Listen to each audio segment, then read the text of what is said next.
ప్రతిష్ట చేసింది, వదిలిపెట్టేసి వెళ్ళిపోయింది. ఏ తల్లి ప్రాణం అప్పొద్దంటండి బెళ్ళ వదిలిపెట్టి రావటానికే? చెప్పండి, బెళ్ళ వదిలిపెట్టి రావటానికే నా 14 సార్లు వెనక్కి తిరిగి చూడటం. వాడు ఎక్కడ ఎడుతున్నాడా, ఏం ఎడుతాడా, ఎట్ట ఎడుతాడా, ఏందా అని బెళ్ళ వదిలిపెట్టడానికి. నేను ఆరాధనని విజయవాడలో ఆమె ఆ డాక్టర్ కోచింగ్ కోసము నేను విజయవాడలో వదిలిపెట్టినప్పుడు అదే ఫస్ట్ టైం ఆమె చెయ్యి నేను వదలటం. ఆ విజయవాడలో నిజంగా నేను వదిలిపెట్టి వస్తున్నప్పుడు వెనక్కి నేను ఎన్నిసార్లు చూశాను, అయ్యో నా బిడ్డను వదిలిపెట్టి వస్తున్నానే, చెయ్యి వదిలేసి వస్తున్నానే అని చెప్పేసి నేను ఎన్నిసార్లు నేర్చుకున్నాను. వాడిని వదిలిపెట్టి రావటానికి, నేను దేవుడికి బలియటానికి కాదు, చదివిటానికి, వాడిని చదివించడానికి, అక్కడ ఆ స్కూల్ ఆ కాలేజీలో వదిలేయటానికి నా ప్రాణం విలవిలలాడింది. ఆ తర్వాత చిన్న చిన్నగా అలవాటు అయిపోయింది. చూడండి, మన బిడ్డను ఒక స్కూల్లో వదిలిపెట్టి రావటానికే మనకి ఎంత కష్టం ఉందో, అట్లా బలి ఇవ్వటానికి ఏ తండ్రి చేస్తాడు? అందుకే అంటున్నాడు, అందుకే అబ్రహాం ఆశీర్వదించబడ్డాడు. ఆయన తెలుసా? విశ్వాసులకు చెప్పండి తండ్రి అని పేరు పొందుకున్నాడు ఆయన. నిజంగా ఎందుకంటే ఇలాంటి క్రియ ఆయనలో ఉంది కాబట్టి తన కన్న కుమారుని కూడా ఆయన ఈటానికి వెనకాడుగా వేయలేదు. ఒకటి. ఇంకొకటి మీ నోట నుండి ఏదన్నా చెప్తారా? ఒకటి చెప్పారు సంఘంలో సహోదరి, ఒకటి చెప్పింది, మీరు మిగతా వాళ్ళు గట్టిగా చెప్పండి, నాకు స్పష్టంగా ఉండాలి. అందరూ నాకు శివుడని చెప్పారు. అమ్మా ప్రార్థన చేసాడు. ఓకే, ఇది కూడా ఒక క్రియే. ప్రార్థన చేయటం కూడా క్రియ, మంచి పనే కదండి. క్రియ అంటే ఏంటి? వర్క్, ఒక మంచి పని. ప్రార్థన చేయటం అది ఎవరి కొరకు ప్రార్థన చేశాడు? సహోదరు అయితే ఏమండి ప్రార్థన చేశాడని చెప్పింది. ఎవరి కొరకు ప్రార్థన చేశాడు అని చూస్తే ఆయన ఈ ఇద్దరు వ్యక్తుల కొరకు ఆయన ప్రార్థన చేశాడు. ఒకటి విజ్ఞాపన అనొచ్చు, ఒకటి ప్రార్థన అనొచ్చు. చూడండి, వాక్యమే మళ్ళా మన సొంత వద్దు, వాక్యమే చూపిస్తాం. ఈ ఆదికాండం తీసుకున్నారా? 20వ అధ్యాయము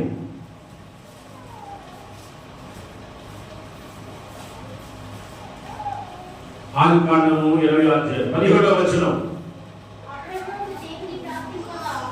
తీసుకోండి. ఆదికాండము 20వ అధ్యాయము 17వ వచనం. బాగేనండి ఈరోజు దీని గురించి ఈలో ఉన్న ఆ క్రియలు, ఆయన చేసిన ఆ క్రియలు మనం చూద్దాం. అందుకే అలాంటి క్రియలు మనలో కూడా సంపాదించుకుందాం. ఆదికాండం 20:17 వచనం. దేవుడు అబీమెలెకును అతని భార్యను అతని దాసులను బాగు చేసిన వారు పిల్లలు కలిగి ఏమనగా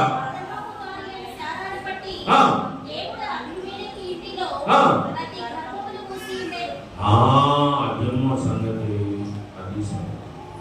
అబ్రహాము గెరారులో ఉన్నప్పుడు అబ్రహాం భార్య చాలా అందగత్త, చాలా సుందరమైన ఆమె, చక్కగా ఉంటుంది ఆమె అందగత్త. ఆ గెరారులో ఉన్నప్పుడు ఈమె అందాన్ని చూసి ఆ అబీమెలెకు రాజు పట్టుకొని పోయాడు సారాన్ని. పట్టుకొని పోతే దేవుడు దర్శనంలో, స్వప్నంలో అబీమెలెకు రాజుతో మాట్లాడాడు. ఓ రాజా, ఆయన ఆమె ఎవరో కాదు, ఆయన ఒక ప్రవక్త, ఆయన సేవకుడు, ఆయన భార్య, ఆమె జోలికి నువ్వు. అప్పుడు ఆమె చెప్పినట్టు, ఎవరు? పిలాతు భార్య చెప్పినట్టు. పిలాతు భార్య కూడా పిలాతుకి ఏం చెప్పింది?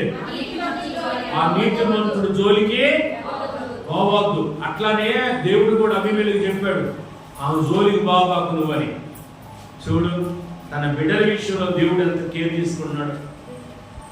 మనకేమది అర్థం కాకపోతే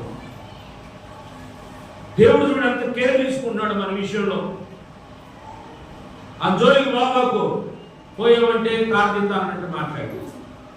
ఆయన అమ్మో నాకెందుకు పని అని ఆ తెల్లారి పొద్దున్నే మళ్ళా ఆయన భార్యని తీసుకొచ్చి అబ్రహాంకు అప్పగించి వెళ్ళిపోతాడు. వెళ్ళిపోతే అలాంటి కోడు గురించి అబ్రహాం ఏం చేశాడు? ఎవరు చేస్తారు చెప్పు?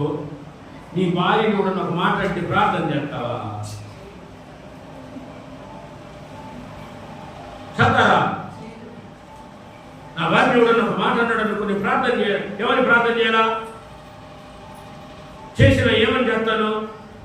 వాడు 2 కాళ్ళు తీసేయి ప్రభువా, నా భార్యని ఇష్టం వచ్చినట్టు మాట్లాడి తిట్టాడు వాడు అని నేను ప్రార్థన చేస్తాను. నాకు తెలుసు. అంతేగాని అయ్యా వాడిని క్షమించయ్యా, వాడు మన్నించయ్యా అని చెయ్యాలి. అదే దేవుని బిడ్డలు.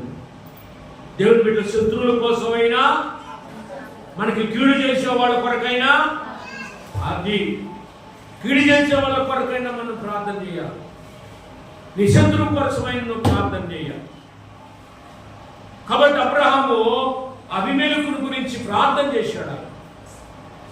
కాబట్టి అది మంచి పనే కదా, అలాంటి వాళ్ళ కొరకు ప్రార్థన చేయడం మంచి కార్యమే కాదండి, మంచి క్రియ కదా. చెప్పండి, మన ఇంట్లో వాళ్ళని ఆడపిల్లలు ఉన్న మాట అంటే సుప్రియ చెప్పండి, మీరే సురేఖ ఎవరన్నా మీ ఇంట్లో ఆడపిల్లలు ఉన్నానంటే చెప్పు, ఇంకెవరన్నా మాట అంటే మీ ఆయన మాట్లాడతా ప్రార్థన చేస్తాడా? చూడు, మరి అది మనసు రావాలా? అబ్రహాముకు ఆ మంచి మనసు ఉంది, అందుకని ప్రార్థన చేసింది. ఒక సమయం అది. ఇంకో సమయం ఏంటంటే తన అన్న కుమారుడు ఆ సొదొమ గుమొర్రాలో ఆ పట్టణంలో ఉన్నాడు. ఆ పట్టణం ఏమో పాపంతో నిండి ఉంది. ఆ పట్టణాన్ని అగ్నిగంధకముల చేత దేవుడు కాల్చివేయబోతున్నాడు. అప్పుడు ఆ పట్టణంలో ఉన్నాడు కదా, అందుకని ఆయన ఎక్కడ, ఆయన కుటుంబము ఎక్కడ ఇదైందని లోతు, ఆ లోతు కుటుంబం పతనం అయిపోవడం అబ్రహాముకి ఇష్టం లేక ఏం చేశాడు? దేవుడి దగ్గరకు వచ్చి విజ్ఞాపన. మన ఇతరుల కొరకు విజ్ఞాపన చేసే క్రియ మన దగ్గర ఉన్నాయి. కాబట్టి మీకోసం, నాకు తెలిసిన వాళ్ళ కోసం నిత్యము దేవుడి దగ్గర విజ్ఞాపన చేస్తాము, ప్రార్థన చేస్తాము. ఆ క్రియ నాలో ఉంది.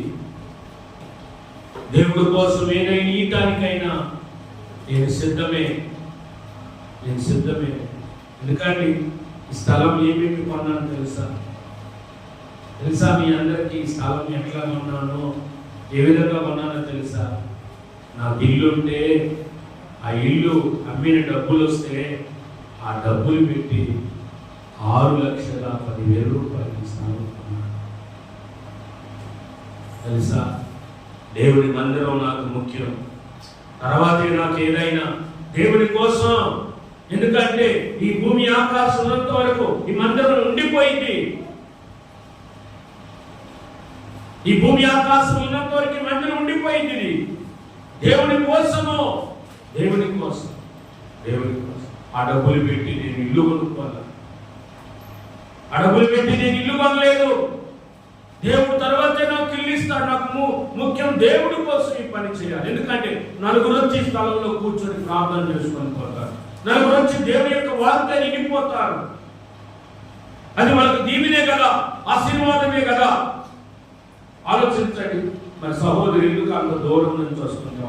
ఒంగోలు నుంచి వస్తుంది సహోదరి. దేనికి వస్తుంది చెప్పండి? ఆ ఒంగోలు మందిరాలు లేకనా? ఆ విక్టోరియా ఉంది మందిరాలు లేకనా?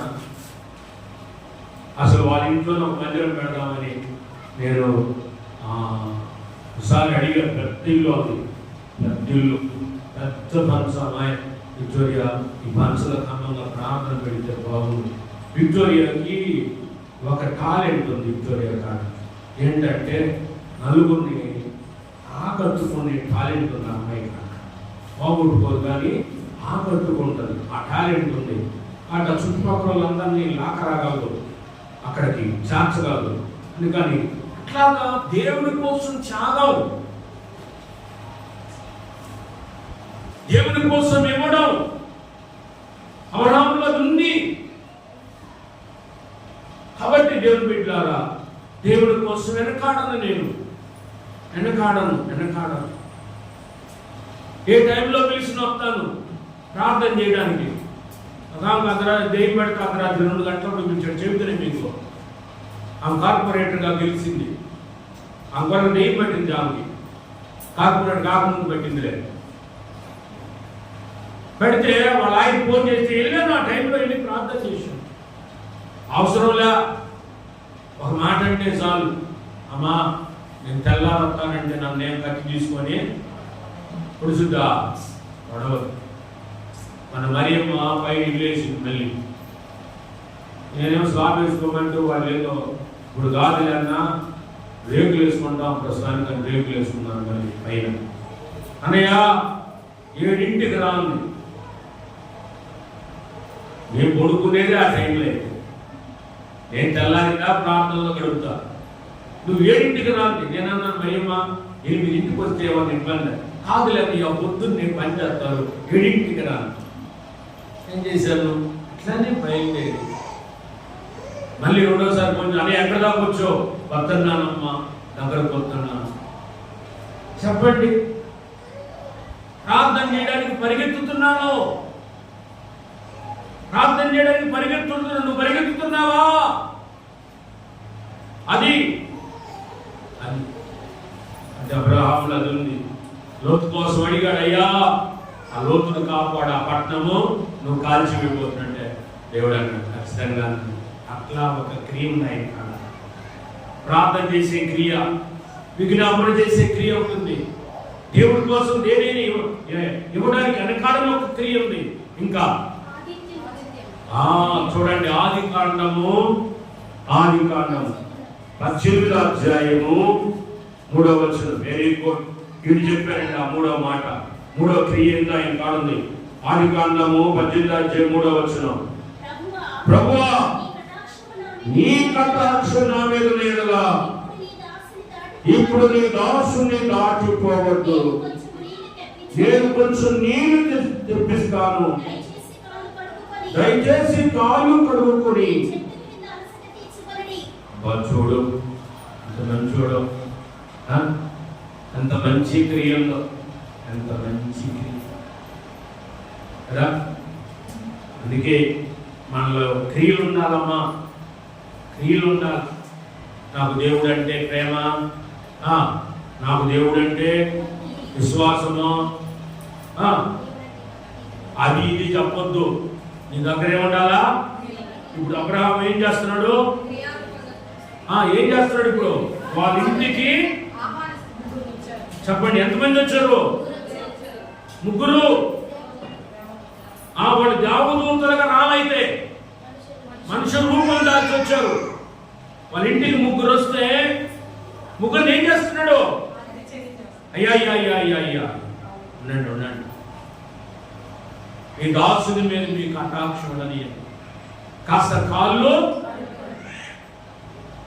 కాస్త ముఖం కడుక్కోండి, కాస్త కాళ్ళు కడుక్కోండి, కాస్త అలసట తీర్చుకోండి, కాస్త రెస్ట్ తీసుకోండి. అయ్యా కాస్త ఇదిగో ఈ గుడారంలో కాస్త అలసట తీర్చుకోండి. చూడు ఇంత మంచి క్రియ అబ్రహాములో. నీళ్ళు తెచ్చిచ్చాడు, కాలు కడుక్కున్నాడు. అట్లా ఇదిగో గుడారంలో కూర్చోండి అయ్యా, కాసేపు అలసట తీర్చుకోండి. అంతేనా? మళ్ళీ ఏం చేశాడు చూడు.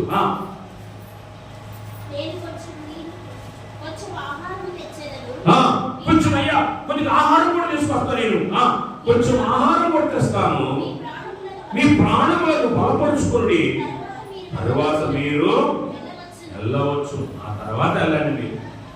కానీ వచ్చిన మీరు కోరికనే కొంచెం అన్నం తెస్తారు, అన్నం తీసుకొస్తారు, ఫోన్ చేసుకుంటారు. ఇప్పుడు రోజులు ఎట్లున్నాయి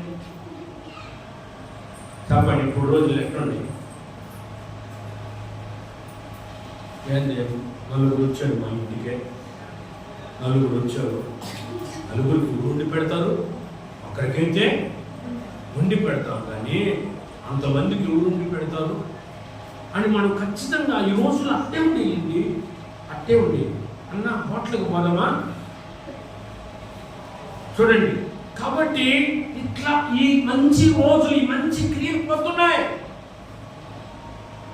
ఆయన అంటున్నాడు, మీరు ముగ్గురు కాస్త కూర్చోండి, నేను భోజనం సిద్ధపరుస్తాను, మీరు భోజనం చేసుకొని వెళ్తారు. ఎంత మంచి మాట, భోజనం చేసుకొని వెళ్తారు, మంచి కదా అదండి. అనుకుంటే ఎంత బాగుండు. అయ్యా ఇదిగో మీరు భోజనం చేసుకొని వెళ్ళాలి, నువ్వు మా బంధువువి, నా రక్త సంబంధివి. చూడు ఈ వాక్యం చూడండి, అసలు ఈ మాట చూడండి, ఈ మాట చూడండి. అపోస్తుల కార్యంలో చాలా ఆశ్చర్యం వేసింది. అపోస్తుల కార్యంలో 28వ అధ్యాయంలో ఒకసారి చూడండి. నాకైతే చాలా ఆశ్చర్యం వేస్తుంది. చాలా నిజంగా ఆ రోజుల్లో, ఆ దినాల్లో వాడు ఎట్టున్నారో చూడండి అండి. 28వ అధ్యాయము 28వ అధ్యాయం తీసుకున్నారా? అపోస్తుల కార్యములు. మీరు బైబిల్ తీసుకోవాలంటే బైబిల్ చూడాలి. ముగిస్తాను, అయిపోవచ్చు, టైం అయిపోవచ్చు. అపోస్తుల కార్యం 28వ అధ్యాయం 7వ వచనం ఒకసారి చూడండి. 7వ వచనం. పొప్పి అని ఒకడు ఆ దీపంలో ముఖ్యుడు, అతనికి ఆ ప్రాంతం ఏమన్నాయో చెప్తున్నాడు. అతడు మమ్మను చేర్చుకొని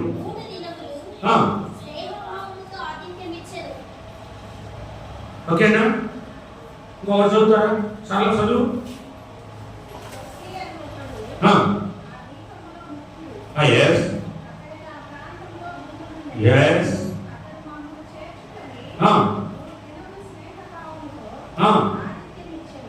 ఎన్ని, ఇప్పుడు నేను ప్రశ్న అడుగుతున్నా, సూటిగా చెప్పు.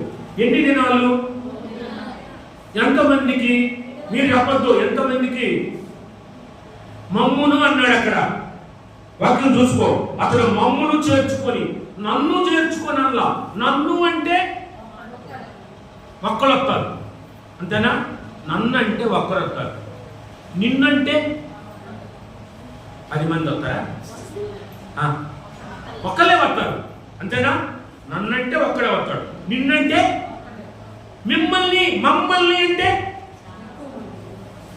మమ్మల్ని అన్నాడు అక్కడ.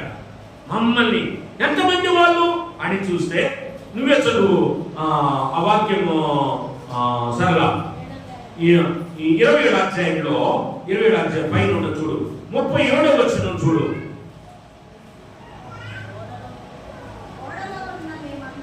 అదిగో మేమందరము చెప్పండి ఎంతమంది? 276 మంది. అదే 276 మంది మీ ఇంటికి వస్తే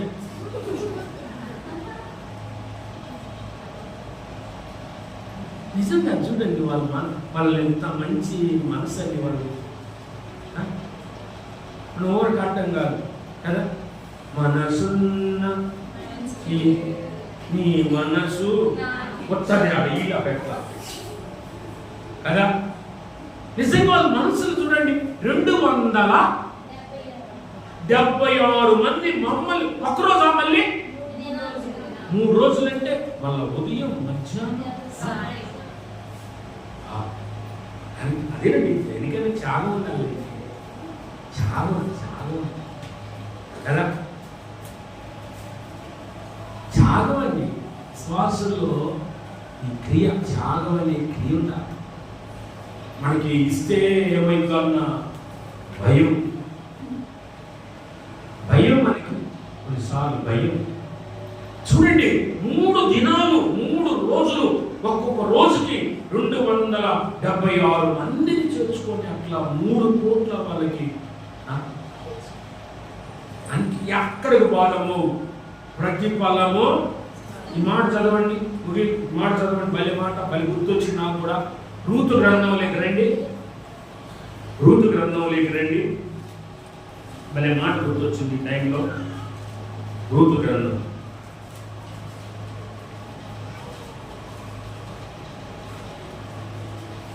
2వ అధ్యాయం తీసుకోండి బైబిల్. రూతు గ్రంథం 2వ అధ్యాయము. ఎవరు చదువుతారంటే చదువు సుప్రియ. 12వ వచనం.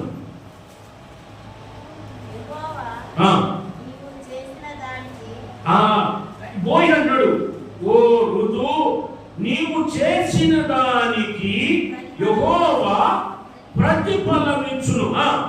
ఇశ్రాయేలు దేవుడైన యెహోవా రెక్కల కిందకు సురక్షితంగా ఉంటును వచ్చింది. ఇవన్నీ నాకు అవసరం లేదండి, ఒక్క మాట కోసమే. నీవు చేసిన దానికి ప్రతిఫలము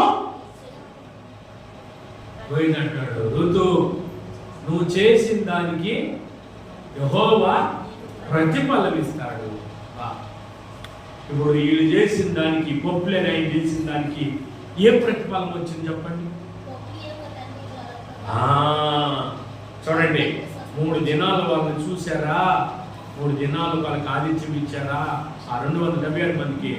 ఆ టైంలో వాళ్ళ నాన్నకి బ్లడ్ మోషన్స్ అను జ్వరం వచ్చింది. జ్వరం వస్తే అప్పుడు పౌలు ఆయన మీద చేతులు పెట్టి ప్రార్థన చేయగానే ఆ క్షణంలో ఆయన స్వస్థపడి. ఇప్పుడు అర్థమైందా? చేసిన దానికి ఏమొచ్చింది? ప్రతిఫలము. చేసిన దానికి ప్రతిఫలం ఎక్కడే. మనుషులంతా మర్చిపోతారు కానీ చేసిన దాన్ని దేవుడు మనుషులన్నా మర్చిపోతారు. నువ్వు చేసిన సహాయం, నేను చేసిన సహాయం దానికి గుర్తుకు రాలేదే, కృతజ్ఞత లేనిదే అని అంటారు మీరు. అర్థమైందా? కానీ దేవుడు అట్లా అక్కడ వెంటనే కనబడింది వాళ్ళు చేసిన దానికి. కాబట్టి అబ్రహాములో ఉన్న 3వ మంచి క్రియ ఏంటంటే తన ఇంటికి వచ్చినటువంటి దేవుని పిల్లలకు ఆతిథ్యం ఇచ్చింది. ఇప్పుడు చెప్పాను, 1 కన్న కొడుకుని దేవునికి ఇవ్వడానికి వెనకాలేదు. 2 ప్రార్థన చేశాడు. 3 ఆతిథ్యం ఇచ్చాడు. ఇంకేమైనా గుర్తున్నాయా మీకు? ఇంకేమన్నాయా? గుర్తున్నాయా? చెప్పండి ఏమన్నా.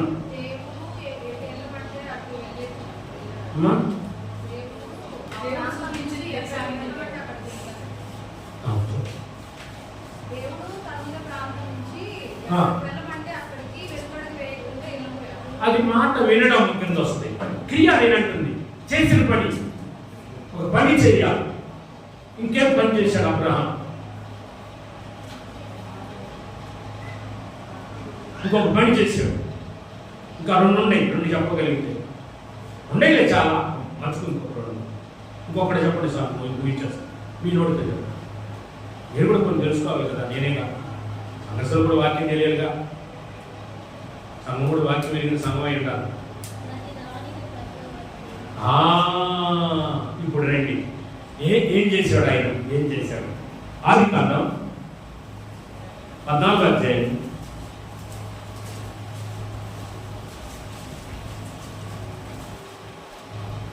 14వ అధ్యాయం తీసుకోండి. ఆదికాండము 14వ అధ్యాయం 20వ వచనం చదువు సురేఖ. నీ శత్రువులను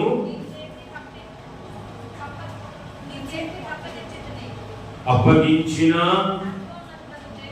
సర్వోన్నతుడగు దేవుడు స్తుతింపబడునుగా కనియు చెప్పెను. అప్పుడు అతడు అన్నిటిలో అతనికి 10వ వంతు క్రియ. ఇది క్రియ అంటే పని. ఏం పని చేశాడు ఆయన? దేవునికి అన్నిటిలో అన్నాడు. అన్నిట్లో అంటే చెప్పండి. అన్నిట్లో అంటే మాకేం తెలుసు పాస్టర్ అంటారా? అన్నిట్లో అన్నాడు. అన్నిటిలో చెప్పమా రెడీ. అన్నిటిలో అన్నాడు. అన్నిటిలో కదా, అన్నిటిలో అన్నాడు. అన్నిట్లో 10వ వంతు, 10వ వంతు, 10వ వంతు అన్నిట్లో అన్నాడు. చూడండి, మంచి మాట. ధాన్యంలో కావచ్చు, పశువులు ఉంటే పశువుల్లో కావచ్చు, అవునా, ఆస్తి ఉంటే ఆస్తిలో కావచ్చు, ఏది ఉంటుందండి నీకు? అన్నిటిలో అన్నాడు. అన్నిటిలో 10వ వంతు ఏం చేశాడు? మరి మీ ఆ క్రియ మన దగ్గర ఉందా? అని మీరు ప్రశ్నించుకోవాలి. నేను అడుగుతున్నాను అంతే, మిమ్మల్ని మీరు ప్రశ్నించుకోవాలి. నేను దేవునికి దశమ భాగం ఇస్తున్నానా? 10వ వంతు చెల్లిస్తున్నానా? నా సంపాదనలో, నా ఆస్తిలో ఏమంటే నా ధాన్యంలో అన్నీ కూడా 10వ వంతు అయినా చెల్లించు. అట్లా దేవునికి చేశాడు కాబట్టి అబ్రహాము రాశాడు. ఒక్క మాట క్లోజ్. 24 ఒకటి చదవండి. ఆదికాండం 24 అవును నాన్న, తీసుకొని అయ్యా, అయిపోయిందిగా. నేను పాడుతున్నాను, పాడలేకపోయాను, వాక్యంలోకి వెళ్ళిపోయాను. ఆదికాండం 24:1. ఆదికాండం చదువుతున్నా ముందు.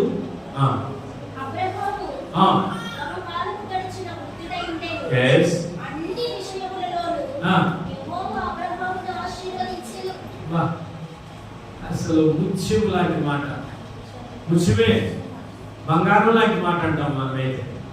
ఏముంది అక్కడ? అబ్రహాముని అన్ని విషయములలో, కొన్ని విషయాలలో ఆశీర్వదించనుందా? అన్ని విషయాలలో. ఎందుకని? ఆయన కూడా అన్నిట్లో.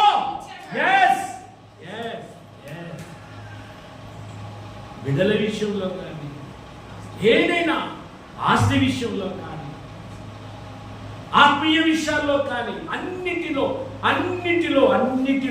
ఆయన 10వ చెల్లించాడు. అందుకే దేవుడు అన్ని విషయాలు, అన్నిట్లో కూడా ఆయన్ని ఆశీర్వదించాడు.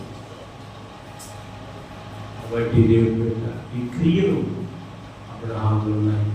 అబ్రహాములో ఓకే, మరి నీలో ఉన్నాయా? నాలో ఉన్నాయా? నన్ను నేను ప్రశ్నించుకోవాల్సిన అవసరం. దేవుడికి వెనకడు వేసే వ్యక్తిగా ఉన్నాను. రెండవది, ప్రార్థన చేసే వ్యక్తిగా ఉన్నానా? మూడవది, ఆలోచించే వ్యక్తిగా ఉన్నానా? నాలుగవది, 10వ వంతు. ఇప్పుడు ఒక అమ్మాయి నీకు కావాలంటే నా ఫోన్ సెట్ చేసుకోండి, సరే ఇప్పుడు కావాలంటే సహోదరు చంద్రపాల్ అనే పాస్టర్ ఆయన చనిపోయాడు. చించికాడు కూడా వచ్చాడు. ఆయన మార్కాపురంలో సేవ చేస్తాడు. అయితే తర్వాత అక్కడ నెల్లూరు దగ్గరికి వెళ్ళాడు. ఆడ 1 సంవత్సరం చేశాడు, చచ్చిపోయాడు. ఒక కొడుకు అండి, చిన్నోడు, అది ఒక గుండోడు అంత ఉంటాడు, అంతే వాడంతే వాడంతప్పుడు చచ్చిపోయాడు. ఆయన హార్ట్ స్ట్రోక్ వచ్చి మాస్టర్ గారే మన చర్చి గారికి వచ్చాడు. చనిపోతే ఆమెకి ఈ రోజుకి నాలో ప్రతి నెల 1000 రూపీస్ ఆమెకి నేను పంపిస్తాను. ఇది మళ్ళా సేవకులు కాకుండా, నేను ఇచ్చే సేవకులు కాకుండా ప్రతి నెల ఆమెకి నేను పంపిస్తాను. చెప్పడం కాదు కానీ చెప్పి చూపియాలి. చెప్పడం ఈజే, తేలిక, అని పాటించడమే నేను చెప్పడానికి గల్స్ పెడతా. ప్రయోజనం ఏముంది? క్రియ లేకుండా నాలో ఉండాలా, అవి నేను ఇతరులకి చూపించాలి. అవునమ్మా, అంతేనా? ఆవిడ బిడ్డను తీసుకొచ్చి సాధువు దగ్గరికి, నాలాంటి ఆయన దగ్గర తీసుకొచ్చి, అయ్యా వీడు ఎక్కువ స్వీట్లు తింటున్నాడు, ఒక మాట చెప్పయ్యా, నువ్వు చెప్తే వాడు వింటాడు, పాస్టర్ గారు వింటాడు నీ మాట, 2 స్వీట్లు తినొద్దని చెప్పాను. అమ్మ ఆయన అన్నాడు, అంటే నేనేమన్నా అంటే వారం తర్వాత తీసుకురామ్మా అని చెప్పాను. ఆ తర్వాత మళ్ళా వారం తర్వాత వాళ్ళ అమ్మ వడ్డించింది నా దగ్గరికి. అప్పుడు చెప్పి, అరే స్వీట్లు తినబాకరా అన్న. అప్పుడు వాళ్ళ అమ్మంది, అదేదో తీసుకొచ్చిన రోజు చెప్పొచ్చుగా మాస్టర్ గారు అంది. అప్పుడు నేను స్వీట్లు తింటుంటే, నేను తింటా వాడిని తినొద్దని ఎట్లా చెప్పేది? కాబట్టి నేను మానుకొని చెప్తే అప్పుడు బాగుంటుంది. నేను చేస్తా మీకు చెప్తుంటే బాగుంటుంది. నేను చేయకుండా మీరు చెప్తుంటే మీరు ఏమంటారు? బయటకు పోయి ఏమంటారు? ఆయన చెప్తాడు కానీ చెయ్యడు అంటే విమర్శిస్తారు. విమర్శలోకి వస్తా నేను. అందుకే నేను చేస్తాను కాబట్టి మీకు చెప్పగలుగుతున్నాను ధైర్యంగా, లేకపోతే నేను చెప్పలేదు. కాబట్టి ఈ క్రియలు మీలో ఉండాలని కోరుకుంటూ ఈ వాక్యాన్ని నేను ముగిస్తున్నాను. దేవుడి ప్రతి వాక్యాన్ని దీవించి ఆస్వాదించుకున్నాను. ఆడవాడని